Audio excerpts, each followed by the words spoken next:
All right, start telling me some of the numbers, especially acquisition, So he owns, and cash flow.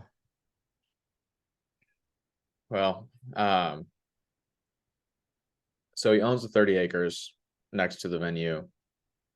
Unsure how we're gonna, whether it's gonna be an owner finance or what, but we're more so looking at like basically infrastructure to bring the road in, um, well septic, and then I don't know if you've ever seen Dunlap Hollow A-frame. The what A-frame?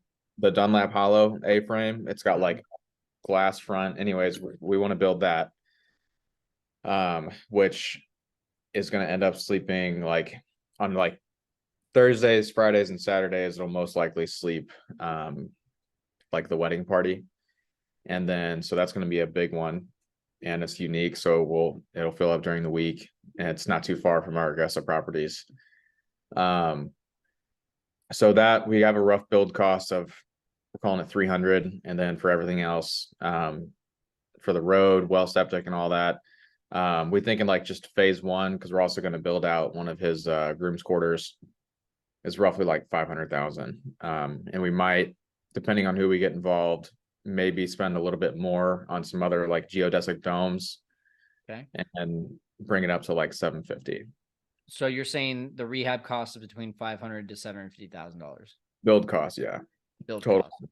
ground up build, yeah. I don't know if I explained anything. He's the guy I'm partnering with is he's a builder. This is Your partner is the builder, so yeah, you're saying you won't have any labor costs, you only have material costs. right. Okay, that's cool. Um, Purchase price of the land, did you already purchase it? He owns it already. Cool. Yeah, Uh, so he's just bringing you on for the vision and the management. exactly. Okay. Yeah. Um, so you need to raise $500,000. Well, we were thinking maybe we just get somebody that can throw down 20% of, our construction loan. Okay. Um, and what will the building be worth once it's all built? That's a great question because I don't Well, know. let me ask a better question. How many units again? So initially, phase one is probably going to be like maybe two, and that's going to include a lot of the infrastructure for the road to get there, which is why it's going to be so high.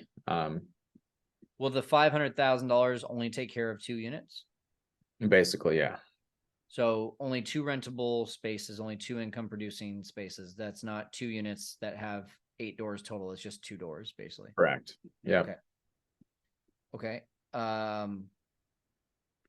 And how much income do you think that's going to produce for those two? So, what did we end up putting it?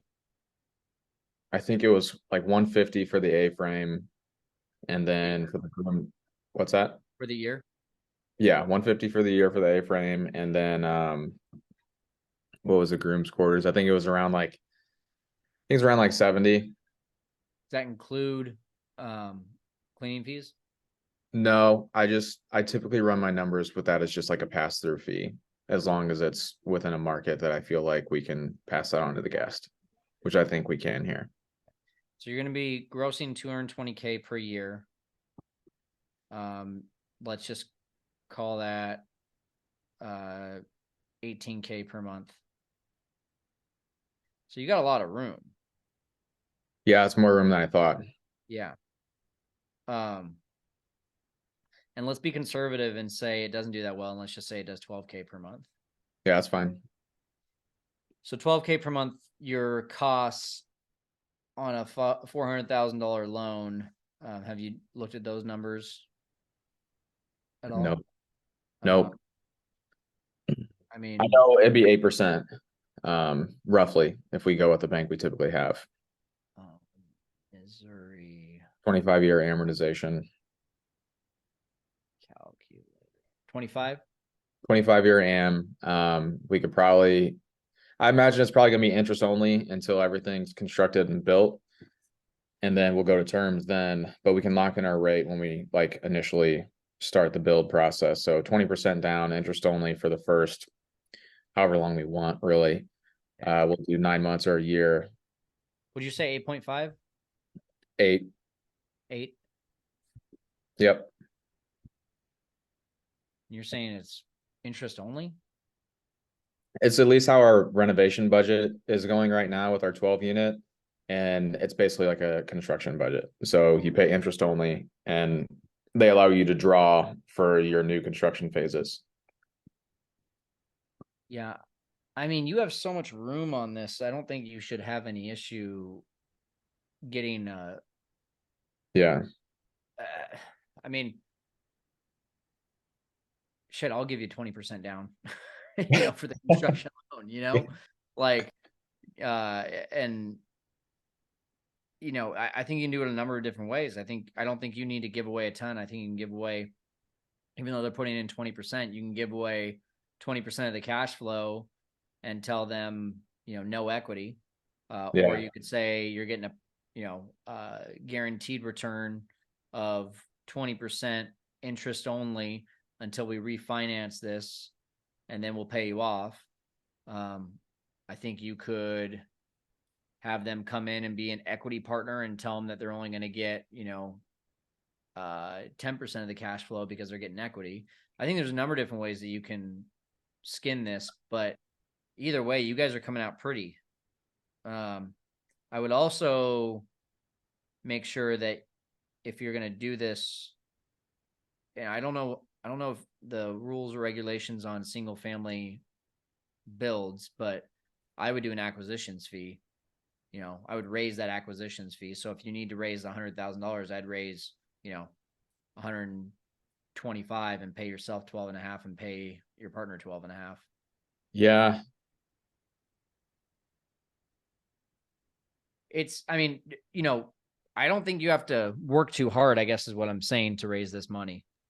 Right. With that much room, the only thing that's going to be tough is you got to tell them, you got to either foot the bill while it's being built and pay that interest only, or you got to say, since you're going to be an equity partner, you're going to have to wait until you start getting a return when it's all built and actually up and operational.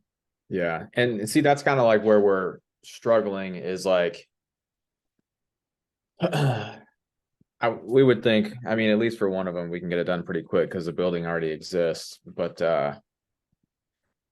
it's a matter of like how we structure the dissolution that I think we're a little hung up on, or at Okay. least the buyout is because I know my stepdad, he's got a line of credit that he opened up to basically like do flips with us. Right.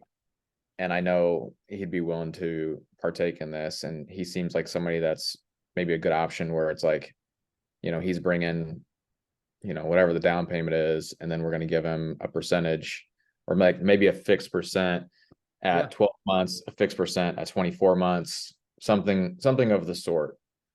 Well, keep in mind, if you do an interest only or interest principal plus interest loan, you don't have to worry about dissolution because it's just a loan. Right. So that makes it simple. But if you do equity, the one or two deals that I did like that, we just did a prepayment penalty time period. So I couldn't refinance or sell the property within 4 years of purchasing it. And the verbiage was, if it is sold or refinanced before then X amount of dollars or X amount of percent of the purchase price will go towards the prepayment penalty. And then it all said, or unless both parties agree to do it earlier. And he came to me after 2 years and was like, hey, I want to invest in something else. Can you refinance me off of it? And I was like, yeah, absolutely. And he got a great payoff, and I now own 100% of the property. So that was an equity partner at the time. Yeah.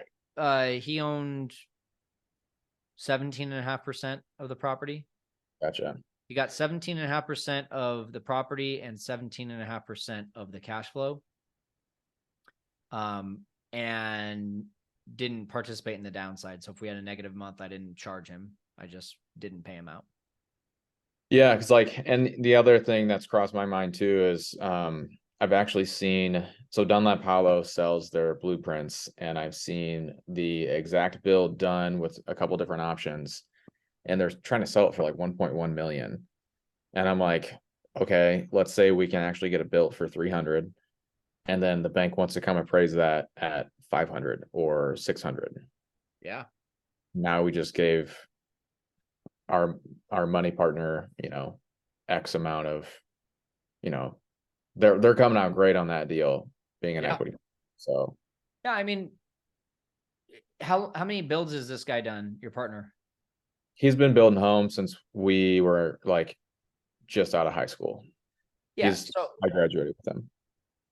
personally, given the experience that you both have, I would not be like desperate. I wouldn't be coming in being like, how are we gonna do this? Yeah. Structure this deal. He has the build experience. You have the management experience and the underwriting experience. Like, come in with strength and know that if you have to raise that money privately, that if one person doesn't like the terms, the next person may. Yeah. When we raised our 400K for our storage facility last year, we didn't have any experience. My business partner didn't have any experience. His wife doesn't have any experience. I don't have any experience. So we had to really rely on like, we're going to give away a big chunk of this property. So we gave away 55% of the equity. And we raised 100 from one person, 150 from another, and then 150 from one more person.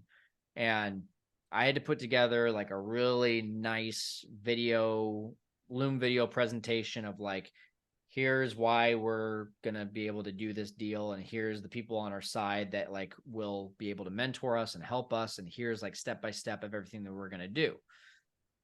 I would still do something like that. Like I would still have like some sort of 15, 20-minute presentation of just like, here's the phase one, building, here's how long it's going to take. Phase two, final touches, here's what the property is going to look like. Phase three is here's what the numbers are going to look like from a management side. Here's how long that's going to take. Like I would put that together in some sort of tight presentation, and I would just text as many people as like, hey, who do you know that's looking for to make a return on their income or a return on their investment, and send them that video. Like that's how I raised the $400,000. I didn't meet with like a ton of people. I just sent that video to a ton of people who said like, yeah, I'd be interested, and then I just had follow-up calls.